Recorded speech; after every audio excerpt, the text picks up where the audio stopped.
Friends, আজি আমি class 12ৰ ষ্টুডেণ্টসকলৰ কাৰণে এটা বহুত ধুনীয়া পয়েম লৈ আহিছোঁ আৰু এইটো হৈছে কিপিং কোৱাইট আৰু কবিতাটোৰ কবি হৈছে পেব্লো নেৰুডা আৰু আমি এইটো ভিডিঅ'ত তোমালোকক বহুত ধুনীয়াকৈ আমি অসমীয়াত এক্সপ্লেইন কৰি দিম পয়েমটো লাইন বাই লাইন। গতিকে সকলোৱে গোটেই ভিডিঅ'টো ধুনীয়াকৈ চোৱা আৰু যদি বুজি পোৱা ভাল লাগে তেতিয়াহ'লে আমাক কমেণ্ট কৰি জনাবা। গতিকে প্ৰথমতে আমি কবিৰ বিষয়ে অলপ জানি লৈছোঁ। Pablo Neruda is the pen name of Naftali Ricardo Reis Basualto. আৰু Pablo Neruda হৈছে পেন নেম মানে ছদ্ম নাম। Naftali Ricardo Reis Basualto বৰ দাঁত ভঙা নাম হয়নে? এইটো তেখেতৰ মানে ছদ্ম নামহে হৈছে Pablo Neruda আৰু প্ৰকৃত নামটো হৈছে এইটো। আৰু নামটো কিন্তু সম্পূৰ্ণ নামটো যথেষ্ট ইম্পৰ্টেণ্ট কাৰণ তোমালোকৰ এক্সামত আহিব পাৰে। He was born in the town of Parral in Chile. আৰু তেখেতৰ জন্ম হৈছিলে চিলে হৈছে সাউথ আমেৰিকান কাণ্ট্ৰি এখন আৰু তাৰ পেৰেল নামৰ টাউনত তেখেতৰ জন্ম হৈছিলে। Neruda's poems are full of easily understood images which make them no less beautiful. আৰু তেখেতৰ কবিতাবোৰ full of easily understood images মানে ইয়াত কিন্তু ছবি বা চিত্ৰৰ কথা বুজোৱা নাই। অৰ্থাৎ তেখেতৰ কবিতাসমূহত এনেকুৱা শব্দ কিছুমান ব্যৱহাৰ কৰিছিলে যিবোৰ শব্দই মানে কিছুমান ছবি দ্বাৰা মানে এটা অন্তৰ্নিহিত ভাৱ প্ৰকাশ কৰিছে। অৰ্থাৎ বেলেগ এটা অৰ্থ গভীৰ অৰ্থ প্ৰকাশ কৰিছে তেখেতৰ কবিতাবোৰত সেই শব্দবিলাকে আৰু এইবিলাকে এই ইমেজবিলাকে তেখেতৰ কবিতাসমূহ বহুত ধুনীয়া কৰি তুলিছে। He won the Nobel Prize for Literature in the year 1971 আৰু তেখেতে নোবেল প্ৰাইজ পাইছিলে লিটাৰেচাৰ সাহিত্যৰ নোবেল প্ৰাইজ পাইছিলে 1971ত আৰু আমাৰ ভাৰতৰ পৰাও এজন পাইছিলে সাহিত্যৰ নোবেল বঁটা তেখেতেই প্ৰথম। এতিয়ালৈকে আৰু কিন্তু কোনেও পোৱা নাই। তেখেতৰ নাম আৰু কিমান চনত পাইছিলে আৰু কোনখন কিতাপৰ কাৰণে পাইছিলে এইটো কিন্তু আমাক কমেণ্ট বক্সত তোমালোকে কমেণ্ট কৰি জনাব লাগিব কাৰণ এইটো এটা ইম্পৰ্টেণ্ট জিকে হয় তোমালোকৰ কাৰণে যিটো পিছলৈও কামত আহিব। ঠিক আছে? In this poem, Neruda talks about the necessity of quiet introspection and creating a feeling of mutual understanding among human beings. আৰু এই লাইনটো এটা যথেষ্ট গুৰুত্বপূৰ্ণ লাইন কাৰণ এই লাইনটোৰ জৰিয়তে কবিতাটোৰ প্ৰায় মূল ভাৱটোৱে প্ৰকাশ পাইছে। আৰু কবিতাটোৰ জৰিয়তে নেৰুডা আমাৰ কবিয়ে কি ক'ব বিচাৰিছে? Necessity of quit ইণ্ট্ৰস্পেকশ্যন। নেচেচিটি মানে হৈছে প্ৰয়োজনীয়তা, অফ কুৱাইট ইণ্ট্ৰস্পেকশ্যন। কুৱাইট মানে হৈছে শান্ত নম্ৰ আৰু ইণ্ট্ৰস্পেকশ্যন মানে হৈছে তোমাৰ যিটো ছেল্ফ এক্সামিনেশ্যন বা মনৰ ভিতৰলৈ চোৱা কাৰ্য। And creating a feeling of mutual understanding among human beings. আৰু ইয়াৰ জৰিয়তে সকলো মানুহৰ মাজত এটা মিউচুৱেল আণ্ডাৰষ্টেণ্ডিং মানে হৈছে উমৈহতীয়া বুজাবুজিৰ ভাৱধাৰা সৃষ্টি কৰাটোৱে এই কবিতাটোৰ এটা প্ৰধান উদ্দেশ্য। এতিয়া আমি তোমালোকক কবিতাটোৰ লাইন বাই লাইন এক্সপ্লেনেশ্যন কৰি দিম। Now we will count to 12 and we will all keep still. আৰু ইয়াত কবিয়ে কৈছে যে আমি এতিয়া 12লৈ কাউণ্ট কৰিম। এতিয়া এইটো কিন্তু ইম্পৰ্টেণ্ট যে কবিয়ে কিন্তু ইয়াত উল্লেখ কৰা নাই 12 কি হয়। 12 হয়তো 12 নাম্বাৰটো হ'ব পাৰে বা 12 ছেকেণ্ড হ'ব পাৰে, 12 মিনিটো হ'ব পাৰে, 12 আৱাৰ বা 12 মান্থ যিকোনো হ'ব পাৰে। ইয়াত কবিয়ে সেইটো উল্লেখ কৰা নাই। মুঠতে আমি এতিয়া 12লৈ কাউণ্ট কৰিম আৰু তাৰপিছত আমি উই উইল অল কিপ ষ্টিল আৰু তাৰপিছত আমি সকলোৱে একদমেই হাল্লা নকৰোঁ, আমি একদমেই নিৰ্জনতা আনিম আমাৰ মাজত।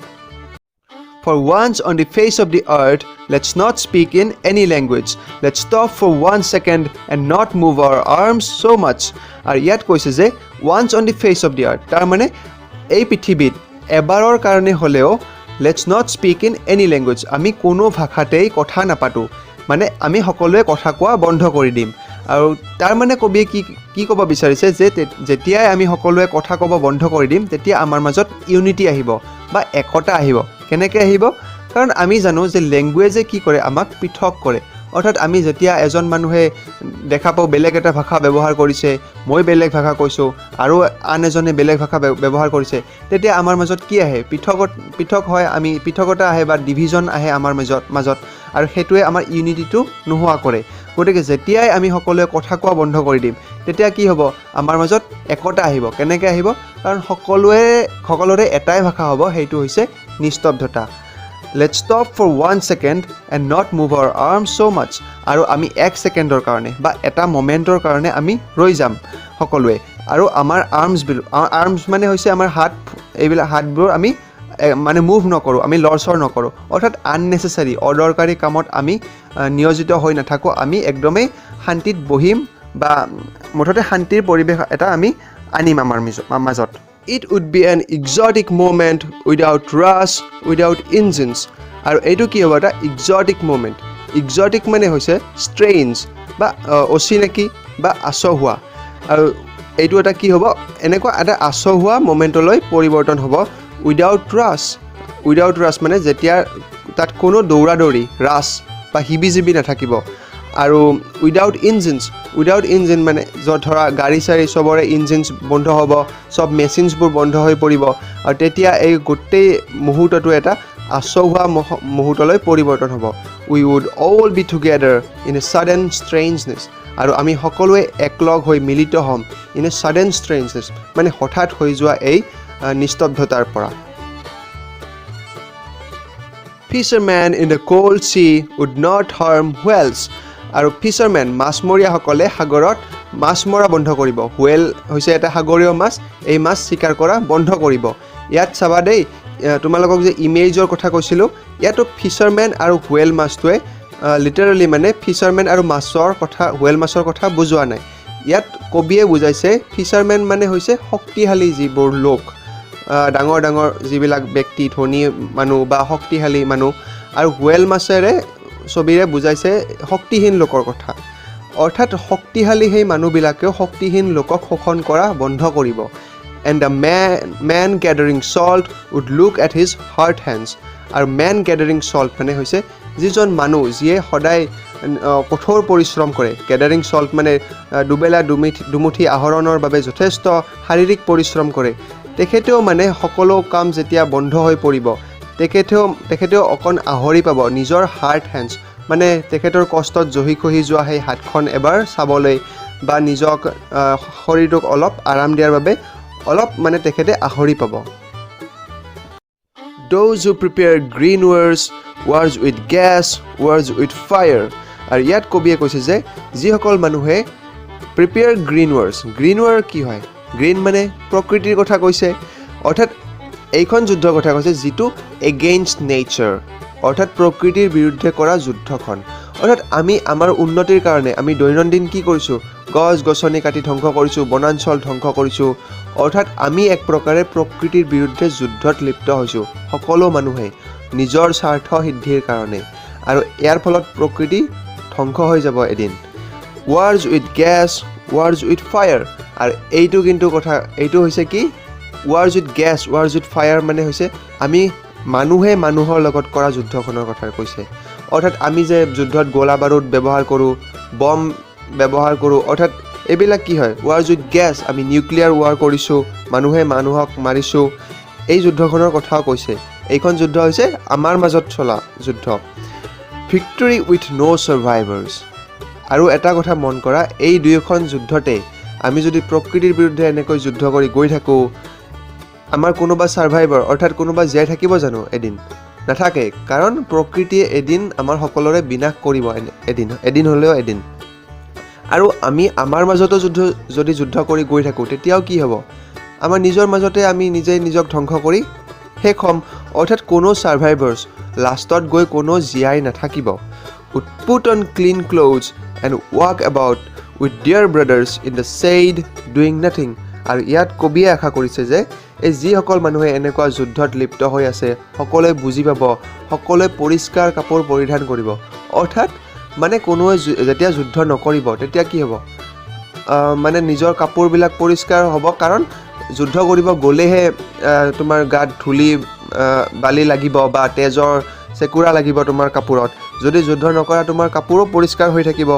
আৰু সকলোৱে কি হ'ব?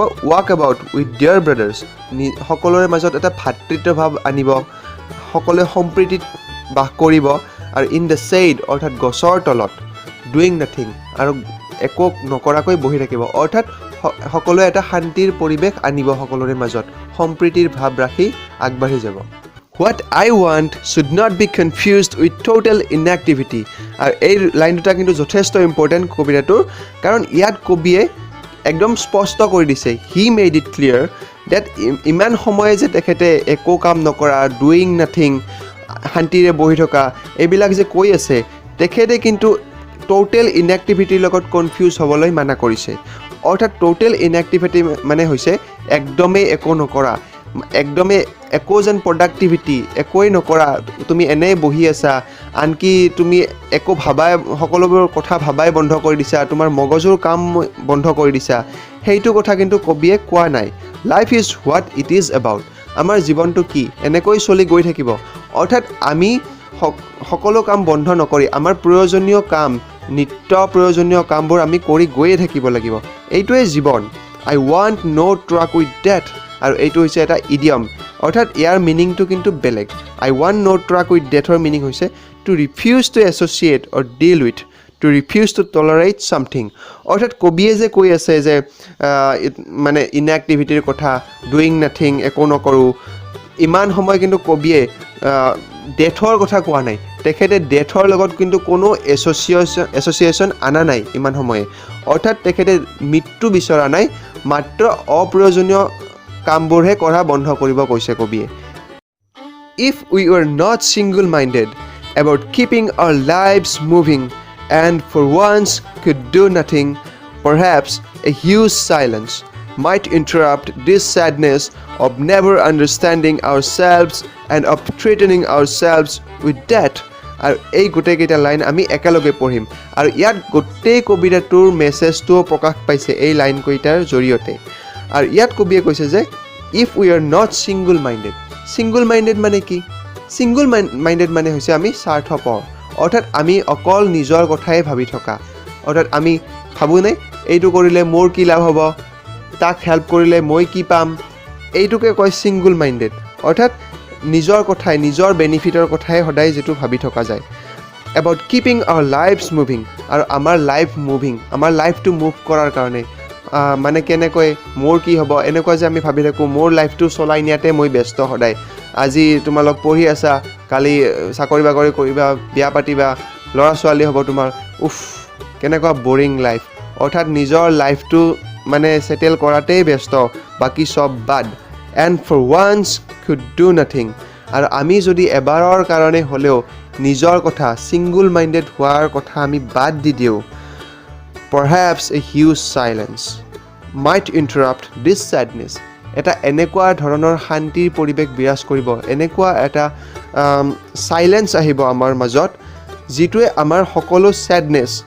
ইণ্টাৰাপ্ট মানে নোহোৱা কৰিব নাইকিয়া কৰি দিব আমাৰ জীৱনৰ পৰা আমি দুখী হোৱা বন্ধ কৰি দিম of never understanding ourselves and of treating ourselves with death ইয়াত never understanding ourselves কিয় আমি নিজক বুজি নাপাওঁ কিয় আমি মানে আমি নিজক বুজি নাপাওঁ কেতিয়াও বুজি নাপাওঁ কিয় কাৰণ ইয়াত কবিয়ে আমি যে পাইছোঁ এটা ৱৰ্ড ইন্ট্ৰস্পেকশ্যন তাৰ অভাৱ ইন্ট্ৰস্পেকশ্যন মানে হৈছে আমাৰ নিজৰ ভিতৰলৈ চোৱাৰ যিটো ক্ষমতা সেইটো আমাৰ নাই অৰ্থাৎ যেনেকৈ আমি গম পাওঁ আমি ঋষি মুনি এইবিলাক তেওঁলোকে ক'ত যায় পাহাৰত যায় কেভত থাকে আৰু থাকি সিহঁতে কি কয় কুৱাইটলি একদম শান্তিত চেল্ফ ইন্ট্ৰস্পেকশ্যন কৰে অৰ্থাৎ নিজৰ ভিতৰলৈ চাই এই জীৱনটোৰ আচল অৰ্থ কি আমি কিহৰ কাৰণে জীয়াই থকা উচিত সেই বস্তুটোও যদি আমাৰ ভিতৰত আহে চেল্ফ ইন্ট্ৰস্পেকশ্যন আহে তেতিয়াহ'লে আমাৰ মনৰ ভিতৰৰ পৰাও সকলোবোৰ দুখ বেদনা নাইকিয়া হ'ব আৰু এণ্ড অফ থ্ৰেটেনিং আৱাৰছেল্ভছ উইথ ডেথ আৰু আমি মানুহ হৈ আমি কি এনেকুৱা ভুল কৰোঁ কাৰণ আমি মানে সদায় নিজকে কি কৰোঁ আমি মৃত্যুৰ ভয় দেখুৱাওঁ নিজক মই মৰি যাম মই মানে I am board with life এনেকুৱা বহুতে কৈ থাকে এনেকুৱা এই বস্তুটো নাইকিয়া হ'ব আমি মানে নিজক মৃত্যুৰ ভয় দেখুৱাটো আমি বন্ধ কৰি দিম আমি সকলোৱে নিজক বুজি পাম যদি এই এনেকুৱা এটা চাইলেঞ্চ আমি আমাৰ মনৰ ভিতৰত আনিব পাৰোঁ Perhaps the earth can teach us as when everything seems dead and later proves to be alive.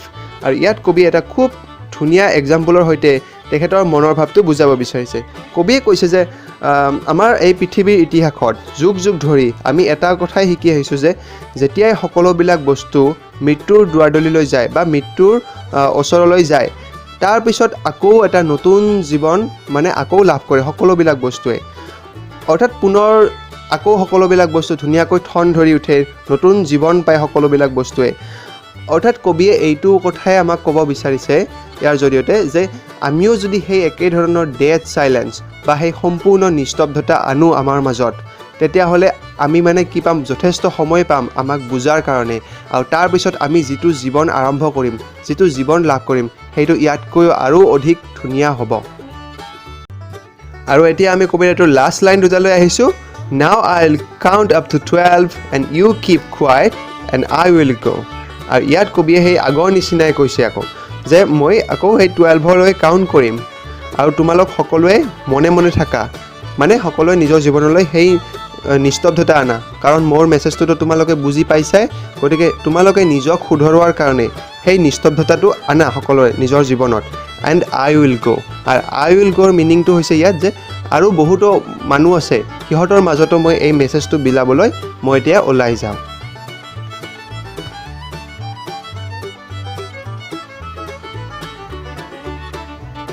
আৰু এইখিনিতে তোমালোকৰ কবিতাটোৰ অসমীয়া এক্সপ্লেনেশ্যন কৰি আমি শেষ কৰিছোঁ আশা কৰিছোঁ সকলোৱে ভিডিঅ'টো ভাল পাইছা সকলোৱে ভালদৰে বুজি পাইছা আৰু এইখিনিতে এটা কথা কওঁ যে এই যে ভিডিঅ'টো দেখিছা তোমালোকে 10-15 মিনিটৰ কিন্তু এই ভিডিঅ'টো বনাওঁতে কিন্তু আমাক মিনিমাম 3-4 ঘণ্টা 5 ঘণ্টালৈকে সময় লাগি গৈছে গতিকে তোমালোকে যদি আমাক ভিডিঅ'টো লাইক কৰা শ্বেয়াৰ কৰা আৰু কমেণ্ট বক্সত গৈ কমেণ্ট কৰা যে ভাল পাইছোঁ তেনেকুৱা যে কোৱা তেতিয়াহ'লে আমিও মানে ইনস্পায়াৰ হওঁ গতিকে সেইখিনি কৰা তোমালোকৰ ফালৰ পৰাও আৰু শ্বেয়াৰ কৰিবা ভিডিঅ'টো আৰু আমাৰ ফেচবুক আৰু ইনষ্টাগ্ৰাম পেজ আছে তাত গৈও আমাৰ পেজটো লাইক কৰা তেতিয়াহ'লে তোমালোকে আপডেটছবিলাক পাই থাকিবা থেংক ইউ গাইজ